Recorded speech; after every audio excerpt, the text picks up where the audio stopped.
Remakes. Sometimes you love them, sometimes you don't. And when it comes down to remakes, it's involved mainly in two things: movies and video games. When it comes to video games, remakes can work depending on the franchise sometimes. And here, the franchise that we're going to be talking about is Resident Evil. I played almost every single one of their games, watched every single one of the movies that were released, even the real life ones, even that terrible one. And Resident Evil really is such a classic franchise to me because I really love the horror genre. Eventually, Capcom started doing remakes. We've started having quite a few remakes, some better than others, but they are enjoyable. I enjoyed Resident Evil 4, which was the latest remake. I think it was a really fun game to play. And now, people are really curious to know what's going to be the next Resident Evil remake. And the newest one that everybody's talking about is Resident Evil 5. Is the game great? No, there were some problems. I haven't played it in a few years, but I do remember that game. There were some interesting things about that game. But then IGN released an article talking about Resident Evil 5. And when talking about the game, it's really interesting because I heard IGN came out with something, but then I heard that IGN received an enormous amount of backlash because of the fact that whoever wrote this particular article on their website literally made it about race. Then IGN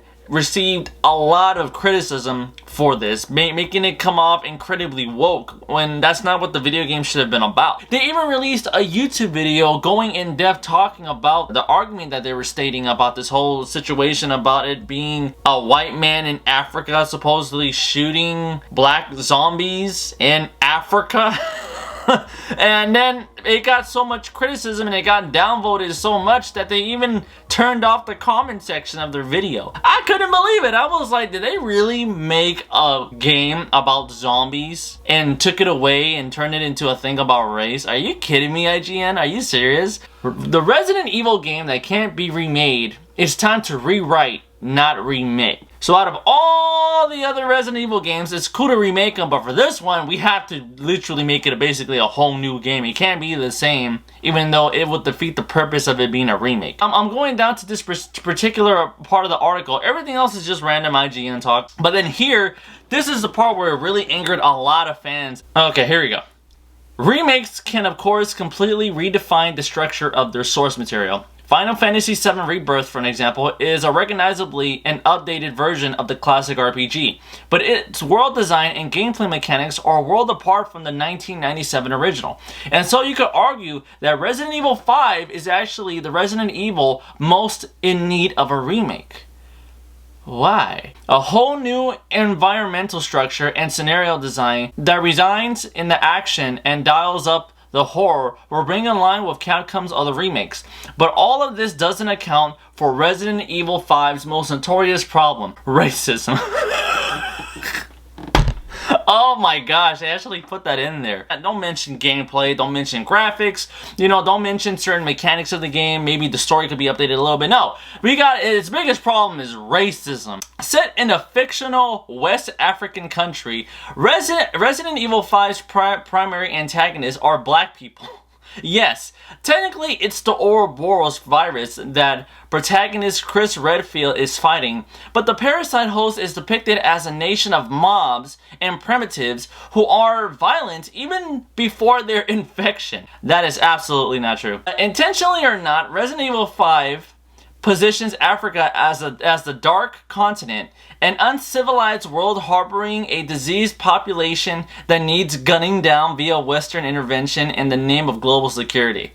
The insensitive treatment of people of color, you misspelled color, was hotly debated even as the earlier Resident Evil 5's debut trailer. Okay, no, that's true. That happened in the first trailer that came out. With writers such as such and such pointing out the game uncomfortable post-colonial imagery, the arguments and think pieces continue well into the game's release window, with IGN's own former editor-in-chief, Hillary Goldstein, having also wrestled with the subject. But that was in 2009, a time when race was apparently a debate rather than a reality. Wow. In the 2020s, in the post-Black Lives Matter world, what the? There is only one acceptable response to a white man shooting waves of Africans for an entire video game. No? No! What is this idiot talking about? Who wrote this? Let me see. By Matt Purslow. Oh yeah, you're slow, alright. You really are. How do you make a game that's set in a certain environment and make it about race? This makes no sense because Resident Evil, before 5 was made, was set in various different settings, right? Obviously, it started with Raccoon City, the fictional city that was in the game, and then they made it into other places like the White House, certain cities that were populated, different regions, you know, some places where people spoke Spanish, I believe even China at one point, and then look, now it's here in Africa of all places. And then the moment they set into Africa, it's like, oh, how dare you? You know, you got a white man going around shooting black people. It's like, what are you talking about? They're zombies. They're zombies. It's in Africa. It's like if you go to, I'm Mexican, right? So it's like if you go to Mexico and there's zombies and you see people that are there trying to stop the situation and they have to shoot these zombies who happen to be Mexican, I ain't gonna trip because they're zombies. That's the point. And if they go, oh, how dare you shoot Mexicans? I'm like, well, no freaking duh. It's in Mexico. It's like, how do you think the zombies are gonna be? It's plain and simple. And then here, the game, they changed the setting when Resident Evil 5 came out and decided, okay, let's try something different. Let's try a different region. And they went to Africa in a fictional city. So it's like, what?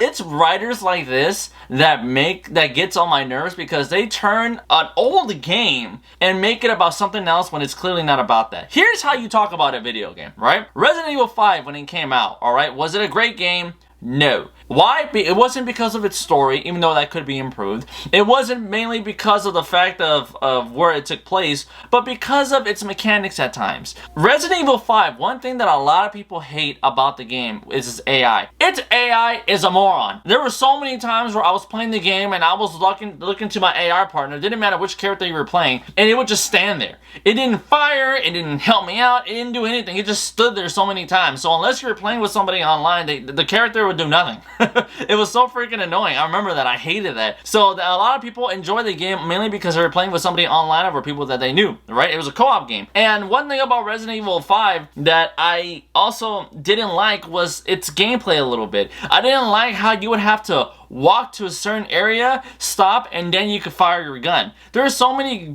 games where you're allowed to fire your gun as you're moving around. Here in the game, you weren't able to do that. You had to literally stand still, fire, and then move, and then fire again. And I was like, what the heck? Like, that's so annoying, right? There's so many times where I have to get out of the way and I couldn't do any damage because I was too busy walking. The third thing that it got the most criticism for was its ending. When you did the final boss battle with Wesker, there was a scene where Chris needed to get to his partner, and in the middle of him trying to get to his partner, there was this giant boulder that was in the way, and he had to move it. Did he use a gun? No. Did he use a rock launcher? No. Did he use a tool or a weapon of any kind? Nope. You know what he used? He used his fist. I remember that. He leaned against the boulder, was trying to push it, was punching the heck out of it, and then it got to the point where the boulder actually moved.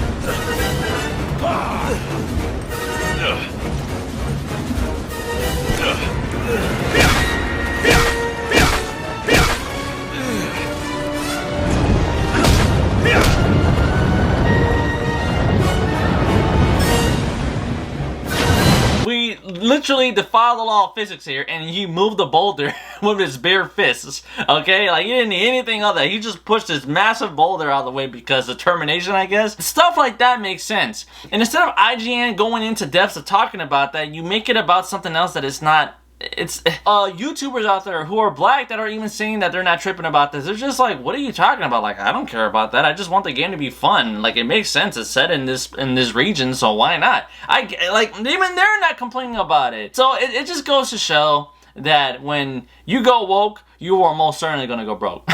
Don't do it, Verse. Don't be a part of that. Don't do that. I'm telling you, there are certain things that just aren't that big of a deal, and when it is, it's because you make it. Please, Capcom, don't listen to these people. Okay, make the remake however it is you're gonna do it. Make some adjustments. Make it just more horror based. I would really like that. But other than that, don't worry about this whole thing, man. It's just complete nonsense. It's like, what are we doing here, man? It's video games, right? Talk about graphics. Talk about the gameplay. Talk about its story or something. Don't talk about other things that aren't that serious in here. What are you talking about? I do hope they do make a remake of Resident Evil 5. I would love to play that game. I mean, I haven't played Resident Evil 5 in quite some time, but it's interesting to see how it will go. But with that said though, bros, let me know what you guys think of the situation. Do you guys think IGN went over their head this time? Do you guys think that the article is something? Me personally, I don't think it is. It's just... it's stupid. It's really stupid. You know, it's funny how you can turn a little thing into a huge problem when it wasn't even about that. So, you know, it goes to show. But with that said though, bros, if you like what you saw, do me a favor, hit the like button, subscribe, and hit the notification for more content as always. Look forward to the next video, bros. And with that said, I'll see you in the next one. Later, verse.